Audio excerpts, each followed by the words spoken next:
환율 1,400원. 이 숫자를 두고 말이 많죠? 어떤 사람은 위기다, 또 어떤 사람은 새로운 기회다. 오늘 이 복잡하게 얽힌 한국 경제의 현주소, 제가 한번 명쾌하게 짚어드리겠습니다. 요즘 뉴스만 켜면 나오는 숫자가 있죠? 바로 원달러 환율 1,400원입니다. 이 숫자만 보면 가슴이 철렁 내려앉는 분들 많으실 거예요. 그래서 자연스럽게 이런 질문이 나올 수밖에 없죠. 한국 경제, 정말 또 위기가 오는 걸까요? 그런데 말이죠. 만약 그 답이 우리가 생각하는 것과 전혀 다르다면 어떨까요? 한 전문가의 분석을 보면요. 이게 사실 경제가 약해서가 아니라 오히려 아주 근본적이고 심지어 긍정적인 변화의 신호일 수 있다는 겁니다. 자, 그럼 가장 큰 걱정거리부터 한번 들여다보죠. 모두가 우려하는 것처럼 이 원화 약세, 정말 위기의 시작을 알리는 걸까요? 여기서 정말 재밌는 포인트가 바로 과거랑 뭐가 다른가 하는 점이에요. 지금 이 상황이 우리가 예전에 겪었던 그런 금융위기 때랑은 도대체 어떻게 다르다는 걸까요? 예전에는요, 원화 가치가 떨어진다. 이건 바로 국가 부도 위험으로 이어졌거든요. 근데 지금은 경제 펀더멘탈, 그러니까 기초 체력이 완전히 달라졌습니다. 아주 결정적인 증거가 하나 있습니다. 국가가 얼마나 위험한지를 보여주는 지표가 있는데 CDS 프리미엄이라고 부릅니다. 이걸 쉽게 말하면 국가 신용 보험료 같은 건데요. 당연히 이 수치가 낮을수록 안전하다는 뜻이겠죠.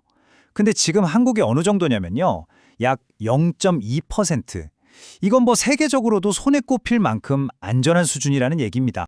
자, 위기가 아니라면 그럼 도대체 왜 원화 가치가 이렇게 떨어지는 걸까요? 그 답은 좀 의외의 곳에 있습니다. 가장 큰 이유는요, 어마어마한 규모의 자본이 해외로 빠져나가고 있기 때문입니다.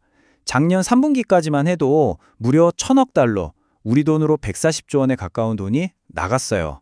근데 여기서 진짜 중요한 게 있어요. 이 돈, 겁먹은 외국인들이 짐 싸서 나간 돈이 아니라는 겁니다.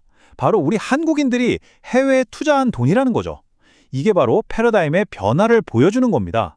위기 때문에 돈이 도망치는 게 아니라 우리나라 자본이 자신감을 가지고 더 좋은 기회를 찾아 해외로 나가는 현상인 거죠. 그럼 당연히 궁금해지죠. 아니, 이 엄청난 돈을 움직이는 한국인 투자자들은 대체 누구일까요? 보통 서학개미라고 해서 젊은 분들의 해외 주식 투자를 많이들 생각하시잖아요. 그런데 이분들이 차지하는 비중은 전체의 한 15% 정도밖에 안 돼요. 진짜 큰 손은 따로 있었습니다. 바로 국민연금 같은 기관 투자자들이랑 우리나라에서 가장 자산이 많은 세대, 바로 50대, 60대 세대입니다. 이들이 전체의 85%를 차지하고 있어요.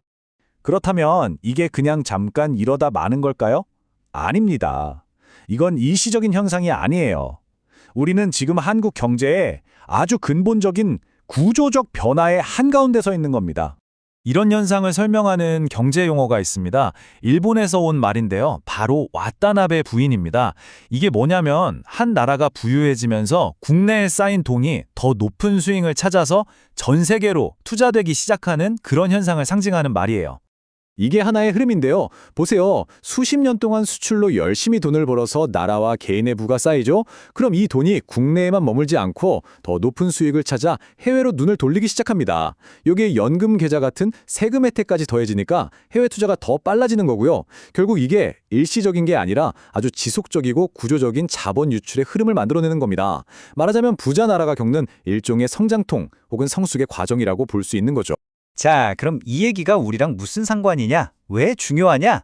이 구조적인 변화가요. 우리 일상, 특히 부동산 시장에 정말 강력한 나비 효과를 일으키고 있기 때문입니다. 흐름을 한번 따라가 볼까요? 자, 우리 돈이 국내 은행 예금에서 빠져나가서 해외 주식이나 채권 같은 곳으로 가요. 그럼 국내 은행 입장에서는 돈이 줄어들겠죠? 그럼 은행은 어떻게 해야 할까요? 예금을 더 유치하려고 금리를 올릴 수밖에 없습니다. 그렇게 올라간 예금 금리는 곧바로 주택담보대출 금리의 상승으로 이어지는 거죠. 그 결과가 어떻게 나타나느냐? 주택담보대출 금리가 7%에 육박하면서 부동산 시장에 그야말로 찬물을 끼얹게 되는 겁니다. 이렇게 해외로 나가는 우리 돈이 결국 돌고 돌아서 내 집 마련을 더 어렵게 만드는 직접적인 원인이 되는 거예요. 결국 핵심은 이겁니다. 관점을 완전히 바꿔야 한다는 거죠. 원화 약세는 더 이상 경제가 아프다는 신호가 아니라 글로벌 투자로 나아가는 성숙한 경제의 자연스러운 결과물이라는 겁니다. 그래서 정부의 대응도 예전처럼 무조건 원화 가치를 방어하는 게 아니라 우리의 이 기회에 수출 기업은 잘 되게 놔두고 거기서 얻은 세금으로 내수를 돕는 방향으로 가야 한다는 목소리가 나오는 거죠. 그리고 이 변화가 우리에게 미치는 가장 큰 영향은 금융 불안이 아니라 바로 금리와 부동산 시장에 대한 압박이라는 점입니다. 이건 이제 우리가 끄고 지나갈 수 있는 일시적인 불이 아닙니다. 받아들여야 할 새로운 경제 현실, 뉴 노멀인 거죠.